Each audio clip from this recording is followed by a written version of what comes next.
E eu começo chamando a atenção para as caneladas e cabeçadas do governo Bolsonaro. Mas é uma atrás da outra. Ontem não bastasse o cala-boca do presidente ali na grade, cercado de manifestantes, que são os seus áulicos, aos jornalistas, ainda tivemos a complicação da publicação do Diário Oficial da União da renomeação do maestro Diego Mantovani, que há 2 meses foi afastado do cargo exatamente na posse da secretária de Cultura, Regina Duarte, que hoje vai ter um almoço com o presidente. O que se espera desse almoço? Regina Duarte está desprestigiada, ela não vai conseguir fazer nada, mesmo porque a Secretaria de Cultura é uma secretaria que tem forte conotação ideológica. E nós sabemos muito bem quem é que comanda a ideologia do governo Bolsonaro. Ele é o homem de Virgínia, o Olavo de Carvalho. Vai ser muito difícil para a Regina Duarte impor qualquer determinação na sua secretaria e vai acabar manchando a sua reputação como grande estrela da televisão brasileira que ela é. É mais uma das complicações. Agora, o que chamou a atenção, em mais essa, é que não foi nem o superior da Regina Duarte que renomeou o maestro Dante Mantovani para o cargo do qual ele tinha sido demitido quando ela assumiu a secretaria. Foi o general Braga Neto, do entorno do presidente da República, não foi o ministro Marcelo Álvaro Antônio, que também não disse até agora que veio, né? Está lá escondido, desprestigiado, tanto quanto Regina Duarte. E no fim do dia o presidente suspendeu a renomeação de Diego Mantovani, quer dizer, mais um desgaste desnecessário para o governo que vem tropeçando. E ainda com o problema do coronavírus, não se sabe exatamente quais os rumos que o Ministério da Saúde vai adotar. Já tem secretário de Saúde criticando o ministro, dizendo que ele não tem ideia do cargo que ocupa, não sabe o que vai fazer. Enfim, é uma atrás da outra.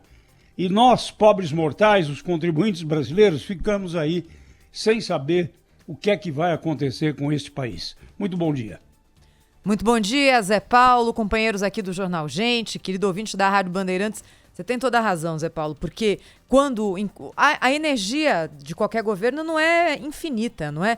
Então, enquanto o governo federal coloca a energia dele em cima desse tipo de assunto, nomeação de um cargo menor no Ministério da Cultura, que nesse momento não tem a menor relevância. O Ministério da Cultura não fez nada nos últimos tempos, a secretaria, enfim, e não vai fazer agora, porque está tudo parado. A gente está no meio de uma pandemia e estamos aqui às vésperas de entrarmos na pior crise econômica que o país já pode ter passado, se as perspectivas de vários setores de fato se confirmarem. É muita energia desperdiçada em cima de coisa que não será relevante para o nosso futuro. Futuro de nós, dos nossos filhos, dos nossos netos, das pessoas que nos cercam. Isso não vai ser relevante. O presidente da Funarte, irrelevante. A questão é, como você muito bem citou, Zé Paulo, nesse momento em que começa a ficar mais claro que há ali uma ruptura entre secretários de saúde e o Ministério da Saúde. Secretários, de novo, fazendo a mesma reclamação que faziam em relação ao outro ministro, que não está chegando recurso, não está chegando respirador, não está chegando proteção para os profissionais de saúde do Ministério da Saúde ali para a ponta final, para aqueles que têm que usar esses equipamentos. Esse deveria ser, nesse momento, o foco de todos nós. Enfrentar a pandemia e pensar na saída e na recuperação dela e deixar as outras coisas de lado. Infelizmente, não é isso que está acontecendo o oposto. Cláudio Humberto com a gente, direto de Brasília. Bom dia, Cláudio. Olá, Thaís, muito bom dia, companheiros. Zé, só para pontuar o seu comentário muito pertinente, o ato de demissão e de nomeação e demissão do Mantovani na Secretaria de Cultura, na Funarte, né, é assinado pelo general Braga Neto, porque é ele quem assina atos de nomeação e demissão no governo. Aliás, o chefe da Casa Civil é o responsável pela assinatura desses atos já há vários governos. É uma prática mesmo, não significa que a decisão foi dele. A decisão certamente foi do presidente, né? O presidente ele não promoveria essa nomeação se não fosse por ordem do presidente ou se ele sem que ele acreditasse ser esse o desejo do presidente da República, o que piora as coisas, né? Bom, eu queria destacar aqui o depoimento do ex-ministro da Justiça, Sérgio Moro, né? Eu vi uma frase assim que resume bem a questão, que é do deputado Fábio Tradi. O deputado Fábio Tradi se utilizou de títulos de filmes, né, para explicar o seu desapontamento com o teor do depoimento que foi ontem vazado pelo próprio Sérgio Moro para toda a imprensa. Ele diz o seguinte, o Fábio Tradi: eu esperava O Exorcista e veio o Frozen. Foi mais ou menos isso, né? A montanha pariu um rato, as provas devastadoras que muita gente esperava que o ex-ministro apresentasse não vieram, não foram apresentadas, não tem fato novo. E o depoimento favoreceu muito mais a defesa, digamos assim, ou a versão do presidente Jair Bolsonaro do que propriamente as acusações. A gente viu ontem que numa reação, pareceu mesmo uma reação a isso, né? A esse estado de perplexidade causado pelo depoimento pífio do ex-ministro, uma nova medida ordenada pelo ministro Celso de Mello, que está com sangue nos olhos, né? Ele é mais grave o texto e que acompanha, né, as medidas que ele determinou, são mais agressivas as palavras do ministro Celso de Mello, mostrando que ele já tem juízo formado sobre o assunto, do que propriamente as acusações do ex-ministro da Justiça. Olha, para quem está acostumado a receber de Sérgio Moro, especialmente na época em que ele era juiz federal, sentenças contundentes, provas que não podem ser contestadas, efetivamente o depoimento de ontem tem ali algumas indicações, alguns caminhos que podem ser seguidos pelos investigadores, mas não tem nenhuma prova contundente de que o presidente efetivamente tenha influenciado politicamente na Polícia Federal para defender os filhos. O Sérgio Moro, inclusive, jogou na defensiva durante o depoimento, né? Parecia aquele time que entra em campo para garantir o 0-0, dizendo que, olha, se alguém está dizendo que o presidente cometeu algum crime, não sou eu. Quem está dizendo isso é a Procuradoria-Geral da República, que vai ter de provar. O que eu fiz foi explicar as razões da minha demissão. Agora, tem um ponto ali que é importante. Outros que serão seguidos pelos investigadores. E, como o Cláudio lembrou, o Celso de Mello realmente parece ter pressa e parece querer concluir esse inquérito antes de deixar o Supremo Tribunal Federal agora em novembro, quando se aposenta compulsoriamente com 75 anos. Ele parece acelerar esse processo para não correr o risco, por exemplo, de passar esse inquérito para um outro ministro que assumirá o lugar dele, indicado pelo presidente Jair Bolsonaro. Mas o que fica bastante evidente ali, já tinha ficado e fica mais evidente um pouco com esse depoimento do Sérgio Moro, é o desejo incontrolável do presidente Jair Bolsonaro de trocar a superintendência do Rio de Janeiro. E foi a superintendência do Rio de Janeiro a primeira alterada pelo novo diretor-geral da Polícia Federal. E aí há a justificativa do presidente, horas.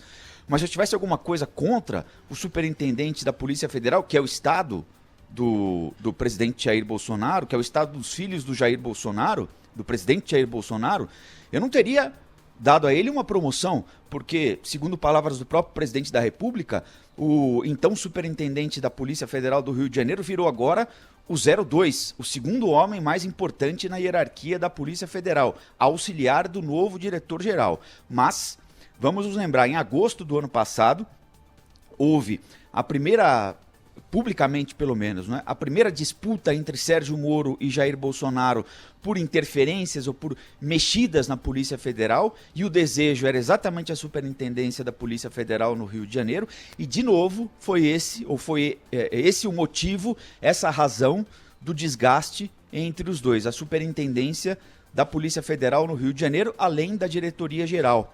Aliás, o Sérgio Moro diz que em determinado momento o presidente da República teria dito a ele, né? Isso é difícil de ser provado, mas é a versão do Sérgio Moro. Você tem 27 superintendências, eu só quero uma, que era a do Rio de Janeiro.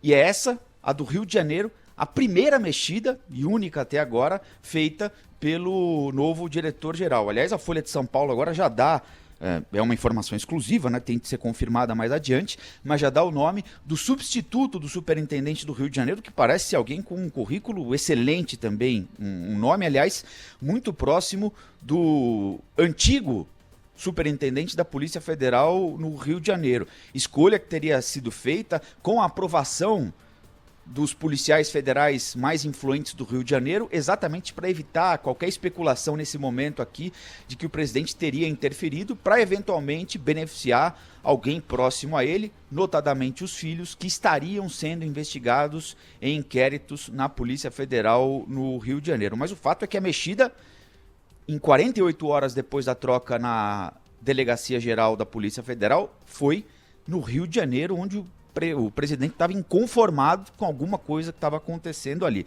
Mas eu, só para encerrar, concordo com você, Thaís, concordo com você, Zé Paulo. Regina Duarte, Polícia Federal, ontem a gente tem feito essa comparação aqui no Jornal Gente. Ontem foram equivalente a 3 aviões nas nossas cabeças. 3 aviões de mortos nas nossas cabeças pelo coronavírus. 600 pessoas. Aliás, o presidente da República precisa ter... A gente fala muito disso aqui também, né? Essas entrevistas coletivas de manhã, depois no fim da tarde, ele vai lá pra grade e começa a discursar enlouquecidamente, fala e cala a boca, né? Como acontecia com o general Newton Cruz. Aliás, o Jornal da Band ontem foi muito feliz, ao fazer essa comparação, né? A última vez que alguém, né, alguma autoridade assim, disse um cala-boca para um jornalista foi o general Newton Cruz, ali no finalzinho da ditadura, né? É um comportamento, aliás, muito parecido, né? Infelizmente, um comportamento muito parecido. Mas nessas coletivas todas, o presidente da República vem, fala, e ontem, ao final desse momento em que ele começou a mostrar o celular, falar do Moro e criticar a imprensa e fazer e acontecer, ele diz ali que nós estamos caminhando para melhoria nos índices dos mortos por coronavírus, que já eram não sei quantos dias com índices baixos, e hoje, se Deus quiser, virá assim também. E 1 hora depois, o Ministério da Saúde divulga que são 600 mortos. No mínimo, o presidente não está dando atenção devida para isso, porque um presidente da República tem o dever de saber um pouco antes, ou passar a mão no telefone e conversar com o ministro, ou o ministro avisá-lo e falar assim: olha, presidente, o senhor está indo falar com a imprensa, veio uma bomba aí, hoje é o recorde de mortes em 24 horas. Nem disso ele sabia. Quer dizer, ele passa uma informação. Na hora que eu estava ouvindo a Rádio Bandeirantes, falei, bom, o presidente deve ter alguma informação aí de que a coisa está melhorando, né? Não, vieram 600 mortes. Como é que o presidente da República pode vir a público e falar para a nação que as coisas estão melhorando e dali 1 hora vem a informação pelo Ministério da Saúde que é o recorde de mortes, que são 3 aviões carregados de pessoas com coronavírus mortas em 24 horas. Depois eu cheguei em casa do Band Notícias, 11h30 da noite, fui dar uma olhada, rede social do presidente, Instagram, provavelmente foi o Carluxo, né? Essa figura nefasta na utilização de redes sociais do presidente da República, cheio de mensagem ironizando o coronavírus. Sabe, com uma suposta pessoa que tinha sido enterrada e depois a família dessa pessoa descobriu que não era essa pessoa, que era outra pessoa. Aí, enquanto não atingir a meta e não dobrar a meta, sabe, tratando com desprezo. 600 mortos. É a rede de comunicação via Instagram do presidente da República. Isso é hora de usar ironia. Isso é hora de tratar com desleixo. 600 mortos, 3 aviões, presidente da República Jair Bolsonaro. Essa responsabilidade é sua também. É sua também. O senhor foi eleito para lidar com esse tipo de coisa e não tratar com desprezo a vida das pessoas e não tratar com desprezo a morte de 600 pessoas e não dizer, não, o número está caindo, vamos em frente, vai dar tudo certo, se Deus quiser. Trabalhe, presidente, trabalhe melhor, trabalhe mais, porque enquanto as pessoas estão morrendo, o senhor tratando com desprezo, de forma irônica, o que está acontecendo, o caminho não é esse. Nós estamos caminhando para um buraco sem volta. E quem está cavando esse buraco, com todo o respeito, com ironia, com falta de respeito no seu caso, é o senhor, presidente. Bom, 3 estados do Brasil estão decretando lockdown, né? O que mostra realmente a gravidade da situação em direção ao coronavírus. Nós já temos o Maranhão, o Fortaleza, o Ceará, né, capital Fortaleza e outras cidades do estado cearense, e também o estado do Pará, ou seja, as medidas estão ficando mais rígidas em alguns locais. Aqui em São Paulo, por exemplo, a taxa de isolamento está caindo e a expectativa que se tinha por uma reabertura mais próxima aí de algumas atividades e um relaxamento das regras em algumas regiões do estado ainda está em estudo, deve ser anunciado nos próximos dias pelo governo do estado, mas a expectativa não é boa em relação a essas medidas, ao que diz respeito a uma possível flexibilização das regras do isolamento social, né? Enquanto isso, a gente continua acompanhando desdobramentos aí de questões políticas envolvendo o coronavírus, como todos vocês disseram. Em relação ao depoimento do Sérgio Moro, eu queria só trazer aqui um rápido comentário.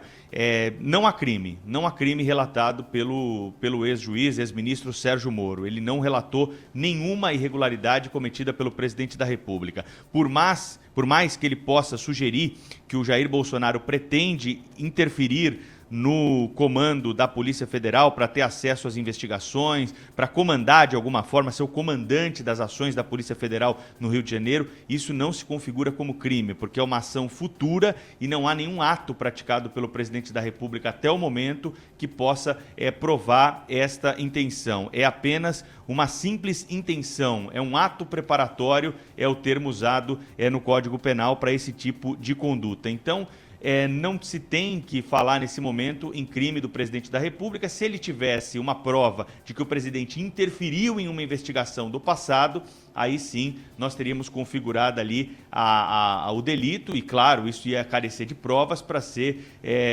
julgado pela justiça. Então, esse acho que é o ponto mais relevante. Acredito que o ministro Celso de Mello tem sim motivos para acelerar esse processo e é bom que acelere, a gente sempre cobra aqui uma justiça mais célere, não estamos atropelando nenhuma etapa, a testemunha foi ouvida, os fatos estão aí registrados, nós vamos ouvir agora outras pessoas que foram citadas, nós vamos ter a colheita de provas, vamos ter ou não a ação proposta pela Procuradoria-Geral da República ao Supremo Tribunal Federal. É bom que, sem atropelos, isso corra o mais rápido possível, do que se fique cozinhando essa história, esperando um desfecho. No primeiro momento, que se imaginava que pudesse aparecer alguma prova cabal, algo de interferência do presidente da República, isso não apareceu e foi bom também ter dado publicidade a esse depoimento, até mesmo para a gente ficar evitando qualquer tipo de especulação sobre esse e para mostrar fato. Até quem é o Sérgio Moro, né, Pedro Campos? É uma figura pequena, porque como ministro de um governo, ele tinha que submeter ao chefe maior, que é o presidente da República. Nós temos o sistema presidencialista. E agora ele não hesita em constranger ministros militares que compõem o entorno do presidente da República, chamando-os para depor também. E o ministro, não estou estranhando muito a atuação do decano, acho que ele está querendo marcar a sua despedida do Supremo. Manda o governo entregar o vídeo da reunião em 72 horas. Ora, se o presidente disse o que Sérgio Moro está dizendo, que ele disse numa reunião em que havia os ministros militares, qual é o ato não republicano ali representado? Me parece que a absolvição do próprio presidente da República é ter tratado desse assunto na frente de todos. Ele não fez isso às escondidas, na calada da noite. Mostra a pequenez do Sérgio Moro. Agora, não vamos nos esquecer que no pedido de inquérito da Procuradoria-Geral da República, há ali a imputação de eventuais crimes ao Sérgio Moro também, né? Se ele não provar o que tinha sugerido, porque ele sugeriu, ele pode não ter dito, ele não é nenhum novato na coisa, ele, naquele pedido de demissão, naquela sexta-feira lá no Ministério da Justiça, é evidente que ele não ia dizer, olha, o presidente cometeu esse e aquele crime, artigo tal, ele não ia fazer esse tipo de acusação, porque sabia que não tinha condição de provar aquilo ali. O que muita gente imaginava era o seguinte, bom, ele, Sérgio Moro, juiz da Lava Jato, não vai dar ponto sem nó, ele não vai insinuar sem ter como apresentar a prova. E ontem, pelo menos, desde que foi divulgado, no sábado passado, ele não apresentou nada. E o PGR deixou bastante claro ali, olha, tenho aqui catalogados eventuais crimes para ambos os lados. Se provar, é uma coisa, se não provar, é outra. E por enquanto ele não provou, né? Eu tenho a mesma impressão do Sérgio Moro com relação a essa iniciativa da Procuradoria-Geral da República. Eu acho que ela é mais destinada a pegar ele do que a pegar o presidente da República. Isso desde o começo, eu tenho essa impressão. Se você, e é só uma impressão, né? Ele até disse isso, né? O Sérgio Moro disse que se sentia intimidado pela iniciativa do Procurador-Geral da República, que reagiu com a nota, reclamando, não admito manipulações, etc. Mas eu acho que ele tem razão nesse aspecto, porque era evidente que isso ia dar no que está dando, né? E se você pegar a lista das testemunhas que estão sendo chamadas para depor, com exceção de policiais, delegados, etc., sobre eles eu não posso falar, não os conheço, mas o ministros, deputada Carla Zambelli, são testemunhas que só vão confirmar o discurso, a versão do presidente da República, só vão isentar o presidente da República. A impressão que eu tenho é que a interpretação que eu faço desses fatos é que a situação do Sérgio Moro não vai ficar confortável, digamos assim, daqui para frente, né, com um depoimento que ele fez, meu Deus, né, que desapontou a todo mundo. E realmente, né, depois alguém me falou ontem, mas só podia dar nisso, né, o sujeito que vai fazer uma denúncia contra o presidente da República, apresentar provas e fica depondo 8 horas, então, assim, depondo 8 horas, pediram pizza, até eu tenho, me mandaram a cópia da nota fiscal da pizza, 200 e tantos reais e tal. Foi uma longa conversa com os policiais, né? Isso não podia, de fato estava se desenhando esse quadro aí. Eu acho que vai ficar ruim para ele.